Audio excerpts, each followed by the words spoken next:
एक पुष्प होता है पारिजात का पुष्प, देखा है आप लोगों ने? पारिजात का पुष्प, उस पुष्प को तोड़ा नहीं जाता, तोड़कर अगर भगवान को चढ़ाया जाता है तो पारिजात का पुष्प फलित नहीं होता, दुख देता है। वो पुष्प का नियम है बाबा जी, वो पारिजात का पुष्प जमीन पे गिरे और उसको उठाया जाए, बिना धोए शिव जी को चढ़ाया जाए तो अनेक फल प्रदान कर देता है।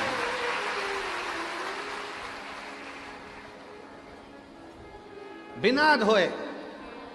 और आज भी प्रमाण है महाराज जी, आज भी हमारे सनातन धर्म में प्रमाण है, जिस पुष्प को पानी में धोकर भगवान को चढ़ाया जाता है वो फूल भगवान स्वीकार नहीं करते। आज भी नियम है वकील साहब, आज भी नियम है। जिस फूल को अगर पेड़ से तोड़ा, पानी में धोया, उसके बाद भगवान को चढ़ाया तो भगवान उसको स्वीकार नहीं करते। ये रीते आज भी फूल से टूटा और टूटने के बाद भगवान को चढ़ा दिया, वो स्वीकार। कई माताओं की आदत रहती है पानी के लोटे में, पानी की बाल्टी में फूल तोड़कर डाल लेती हैं, मंदिर जाती हैं, फूल चढ़ा देती हैं, उसी का पानी भगवान को चढ़ा देती हैं, पानी में ही फूल पड़ा रहता है, भगवान को चढ़ा रही हैं। कई लोगों की आदत रहती है, वो सोचते हैं कि हम जा तो रहे हैं, फूल अलग से कहाँ ले जाएंगे, पानी के लोटे में, पानी की बाल्टी में फूल डाल लिए, तोड़ तोड़ कर पानी की बाल्टी में फूल डाले और शिव जी को जाकर चढ़ा दिए। शिव स्वीकार नहीं करता। पूरी पुराण को उठाकर देखना, कहीं नहीं लिखा कि फूल को धोकर शिव को चढ़ाना। यहां तक लिख दिया कि पारिजात का यदि फूल, और ये पारिजात का फूल कब आया था? अभी अभी हमने कथा में वर्णन किया था, सीहोर की कथा में, सीहोर की कथा में वर्णन किया था, आप लोगों ने सुना होगा। दुर्वासा बाबा आ गए थे अयोध्या में भोजन करने के लिए। अभी कथा में बोला था, हाँ आप लोगों ने में से किसी न किसी ने सुना होगा। दुर्वासा ऋषि आए अयोध्या, भगवान श्री राम जी, भरत जी, शत्रुघ्न जी, लक्ष्मण जी सब ने आओ भगत करी, मां जानकी जी ने भी प्रणाम करा और राम जी ने कह दिया कि प्रभु भोजन करना है आपको अयोध्या में। तो उन्होंने कह दिया था भोजन तो करूंगा पर शर्त एक है, भोजन बनाने में अग्नि का प्रयोग ना हो, भोजन बनाने में जल का प्रयोग ना हो और भोजन बनाने में धेनु का प्रयोग ना हो। कोई दूध, कोई घी, कोई दही, कोई वस्तु गाय की होना नहीं चाहिए, धेनु का प्रयोग भी ना हो, सुनो, अग्नि का प्रयोग भी ना हो और जल का प्रयोग भी ना हो।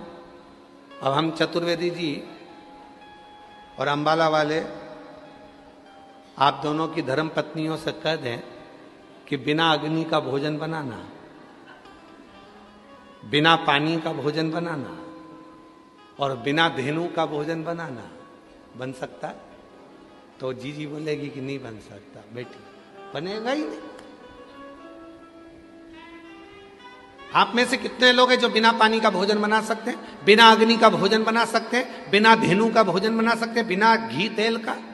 और राम जी से क्या कह रहे हैं दुर्वासा जी कि मुझे अगर भोजन कराना है तो बिना अग्नि का, बिना पानी का और बिना धेनु का। और दूसरा, मैं सरयू जी का स्नान कर कर आऊंगा और भगवान शिव की पूजन करूंगा, तो मुझे वो पुष्प ला कर देना जिस पुष्प को अयोध्या और संसार के लोगों ने कभी नहीं देखा हो, कभी नहीं देखा हो। ऐसा पुष्प मुझे चाहिए अयोध्या में शिव जी की पूजन के लिए। दुर्वासा जी ने ये डिमांड रख दी। वो तो भगवान को धन्यवाद देना कि सीहोर वाला बाबा डिमांड नहीं रखता।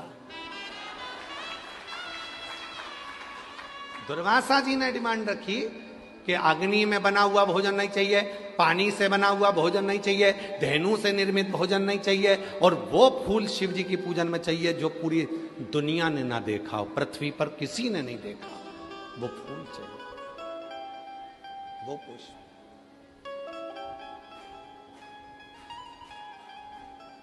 वो पुष्प चाहिए।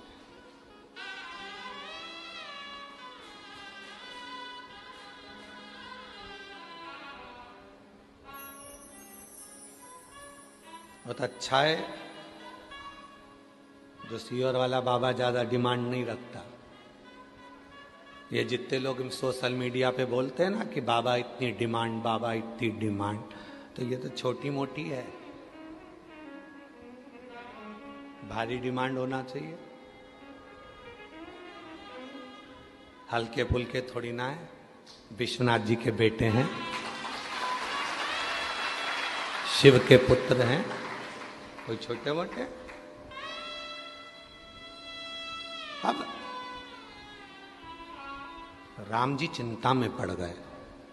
राम जी के समझ में नहीं आया कि मैं ऐसा भोजन, सीता जी से पूछा तुम बना दोगी? सीता जी बोली बिना आगी के और बिना पानी के, बिना घी तेल के कोई भोजन बनेगा? पूरे अयोध्या में दिखवाया ऐसा कोई फूल जिसको किसी ने नहीं देखा हो। बाबा वशिष्ठ के पास गुरुजी ने कह दिया एक पत्र लिखो, इंद्र के लिए छोड़ दो। उस पत्र में लिखना 2 वृक्ष भेज दो, 2 वृक्ष, एक कल्प वृक्ष और दूसरा पारिजात का वृक्ष, 2 वृक्ष भेज। पत्र गया और वो पत्र इंद्र के चरणों में जाकर गिरा तो पत्र पढ़ते से ही इंद्रदेव ने 2 वृक्ष भेजे। कौन कौन से वृक्ष भेजे? एक कल्प वृक्ष, एक पारिजात। कल्प वृक्ष इसलिए भेजा गया कि राम जी ने हाथ जोड़े कल्प वृक्ष के और कहा कि भोजन दे दो। कल्प वृक्ष से जो मांगो वो मिल जाता है। बना हुआ भोजन सामने आ गया, ना अग्नि लगी, ना पानी लगा, ना धेनु लगी, और भोजन दुर्वासा जी के सामने। दूसरा पारिजात का वृक्ष आया, जिस पारिजात के फूल को किसी ने नहीं देखा था, वो राम जी ने दुर्वासा जी को दिया शिव जी को चढ़ाने के लिए।